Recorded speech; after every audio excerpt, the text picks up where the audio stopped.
இந்த தர்மபுரி மண்ணுக்கு முதற்கண் என் சிறந்தாழ்ந்த பணிவான வணக்கத்தை தெரிவித்துக் கொள்கின்றேன். இங்க வரணும்னாலே அவ்வளோ சந்தோஷமா இருக்கும். தர்மபுரி வரணும்னாலே அது என்னுடைய மண், என்னுடைய ஊர் அப்படின்னு நினைச்சுக்கிட்டு எப்ப கூப்பிட்டாலும் வரணும்னு நினைப்பேன்.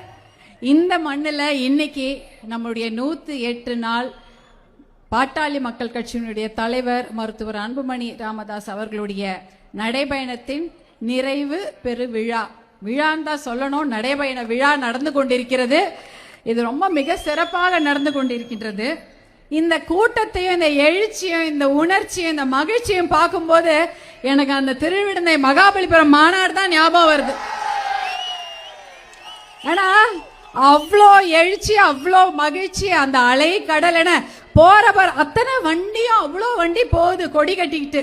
அதே மாதிரிதான் அன்னைக்கும் போச்சு. இன்னைக்கு நான் பாக்குறேன் கொடி கட்டிட்டு வண்டிகள்லாம் எதிர்க்க போயிட்டு இருக்குது. அன்னைக்கும் கிலோமீட்டர் கணக்குல மஞ்ச கொடி கட்டிட்டு அந்த வண்டி எல்லாம் போயிட்டு இருந்தது. லட்சக்கணக்கான பேர் கலந்து கொண்ட அப்பேற்பட்ட ஒரு வரலாற்று சிறப்பு வாய்ந்த ஒரு மாநாடு சூப்பரா நடந்தது. அந்த மாநாட்டுல என்ன நிகழ்ச்சிகள் என்ன, பாகுபலி படம் பார்க்கும்போது ஒரு 3 மணி நேரம் எப்படி இருந்தது. இந்த காட்சி நல்லா இருக்கா, அந்த காட்சி நல்லா இருக்கா, அதுக்கடுத்த காட்சி நல்லா இருக்கா, அந்த பிரம்மாண்டம் எப்படி இருக்குன்னு கம்பேர் பண்ற மாதிரி ஒரு நிகழ்ச்சிகள், 4 கவிஞர்கள், 4 இசையமைப்பாளர்கள், ஒரு திரைப்பட இயக்குனர், இப்படின்னு சொல்லிட்டு எத்தனையோ பாடல்கள், அந்த பாடல்களை வடிவமைத்தது. மேல வந்து பேராகிளைடிங், பட்டொளி வீசி பறந்து கொண்டிருக்கும் நம் கொடியை ஏதி கொண்டு ஒரு பறக்கும் மனிதன் வந்து அந்த மாநாட்டு திடலை வட்டமிட்ட காட்சி எத்தனை பேர் பார்த்து ரசிச்சோம். அதற்கு மேல ஒரு லேசர் ஷோ, பாம்பேல கூட அந்த லேசர் ஷோ எல்லாம் நடத்தி இருக்க மாட்டாங்க. மேல திரௌபதி அம்மன் முதல் 108 ஆம்புலன்ஸ் வரை நம்முடைய பாட்டாளி மக்கள் கட்சியின் பயணத்தை கொண்டு வரக்கூடிய ஒரு லேசர் ஷோ, அதையெல்லாம் பார்த்து பிரம்மாண்டத்தை எல்லாம் பார்த்து இந்த மாதிரி யாராவது நடத்த முடியுமா, இப்படிப்பட்ட ஒரு வரலாற்று சிறப்புமிக்க மாநாடுகளை நடத்த முடியுமான்னு எல்லாரும் யோசிச்சுட்டு இருந்தாங்க. அதே போல ஒரு மாநாட்டு சேர்லையும் தண்ணி எல்லாருக்கும் தண்ணி, ஏன்னா வெயில் காலம், சேர்ல எல்லாம் தண்ணி வச்சிருந்தாங்க. அது இல்லாம 16 டேங்க், மாநாட்டு திடல்ல 16 டேங்க், மாநாட்டு திடல் பார்க்கிங் லாட்ல 16 டேங்க், வர வழியெல்லாம் தண்ணி லாரி. எதுக்கு? மக்கள் தாகம் தணிக்க. இதெல்லாம் யோசிச்சு அதே போல கடல் பக்கத்துல யாரா போய் விழுந்துட்டா என்ன பண்றதுன்னு மீனவ நண்பர்களிடம் கேட்டு ஒரு 4-5 போட்டு, அதுல வேற அந்த இடத்துல கோஸ்ட் கார்டுன்னு சொல்லுவாங்க, கடலோர காவல் படை வீரர்களுக்கு ஆரஞ்சு கலர் டிஷர்ட், அப்புறம் விசில், அதுக்கப்புறம் டார்ச் லைட், அந்த கடல்ல மிதக்கக்கூடிய ரிங் மாதிரி இருக்கும் தெரியுங்களா, எல்லாம் வாங்கி கொடுத்தாங்க. 20-25 பேருக்கு தனியாக வாங்கி கொடுத்து, ஏன்னா எங்க மக்கள் அங்க வருவாங்க, தெரியாம தண்ணியில விழுந்துட்டா கூட அவங்கள காப்பாத்துறதுக்கு அத்தனை பேரும் வேணும்னு ஒண்ணு திட்டமிட்டு பாத்ரூம் எந்த மாநாட்டிலுமே பெண்களுக்கு தனி கழிவறை, ஆண்களுக்கு தனி கழிவறை இருக்காது. ஆனா வச்சாங்க 175 கழிவறைகள், 4 எமர்ஜென்சி ரூம், ஒரு 6 ஆம்புலன்ஸ் டு 10 ஆம்புலன்ஸ் அங்கே நின்னுது, எல்லா டாக்டர்ஸோட வசதியோட.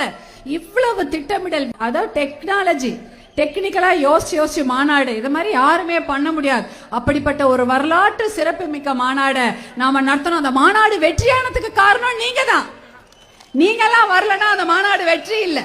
ஏன்னா இவ்வளவு பேரை வந்த, எவ்வளவு பேரு, நாங்க எவ்வளவு பேரு இந்த மேடையில உட்கார்ந்து இருக்கக்கூடிய அத்தனை பேர், மாவட்ட செயலாளர், மாவட்ட தலைவர், ஒன்றிய செயலாளர், ஒன்றிய தலைவர், அப்புறம் கிளை செயலாளர்கள், கிளை தலைவர்கள், மகளிர் பொறுப்பாளர்கள், அது மட்டும் இல்லாம மூத்த முன்னோடிகளின் ஒத்துழைப்பு, அவங்களுடைய தியாகம், அதை விட முன்னாள் நிர்வாகிகளுடைய ஒத்துழைப்பு, இதெல்லாம் இல்லைன்னா மாநாடெல்லாம் நடக்க முடியாது. இந்த மாதிரி கூட்டம்லாம் நடத்தவே முடியாது.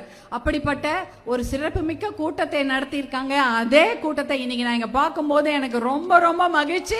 எனக்கு தர்மபுரி வர முடியுமான்னு ஒரே ஒரு சின்ன சங்கடம் இருந்தது. ஏன்னா உங்க எல்லாருக்கும் தெரியும், நானும் உங்களுடைய அன்பு தலைவர் அவர்களும் 4வது முறையாக தாத்தா பாட்டி ஆகியிருக்கிறோம்.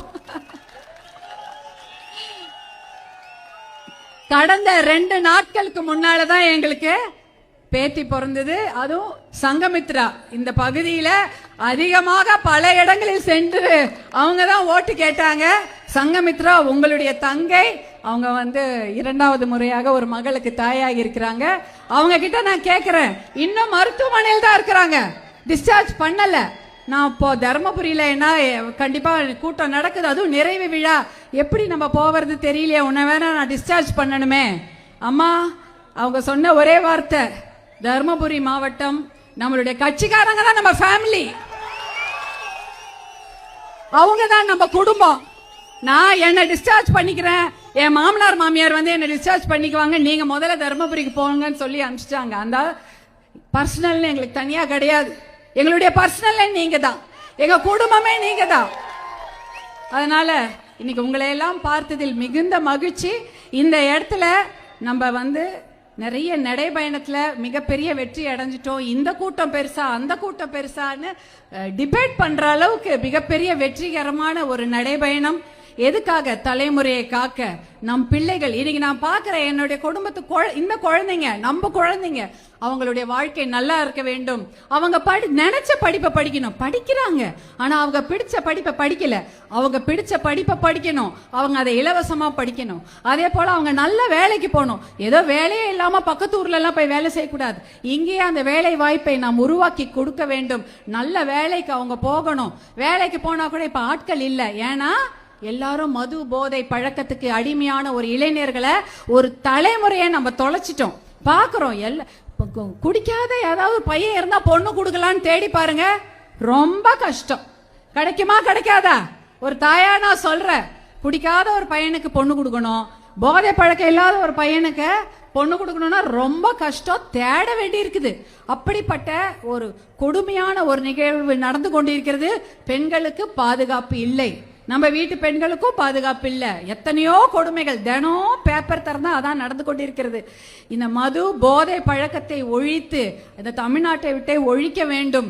அதற்கு நாம ஒற்றுமையாக இருக்க வேண்டும். அந்த மாநாடுடைய வெற்றி, அதை கொண்டாடுவோம், அதுதான் பாசிட்டிவ். அந்த மாநாடுடைய உழைப்பை கொண்டாடுவோம், இந்த நடைபயணத்துடைய வெற்றியை கொண்டாடுவோம், இந்த நடைபயணத்தில் நம்முடைய ஒற்றுமையை கொண்டாடுவோம். இந்த ஒற்றுமையாக இருந்தால் கண்டிப்பாக மது போதை இல்லாத தமிழகத்தை உருவாக்க முடியும்.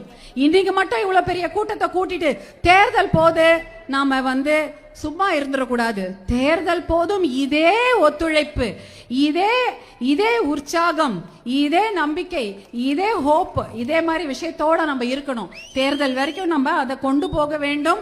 இந்த வெற்றியை நாம் கொண்டாடுவோம், உழைப்பை கொண்டாடுவோம், நம்முடைய ஒற்றுமையை கொண்டாடி தேர்தல் களத்தில் நம்ம ஒற்றுமையாக நின்று இந்த போதை மது இல்லாத தமிழகம், நல்ல படிப்பு, நல்ல வேலை, பெண்களுக்கு பாதுகாப்பான ஒரு தமிழகத்தை கொண்டு வருவோம் என்று கூறிக்கொண்டு இந்த வெற்றி விழாவில் பங்கேற்றதில் எனக்கு அவ்வளோ சந்தோஷம்.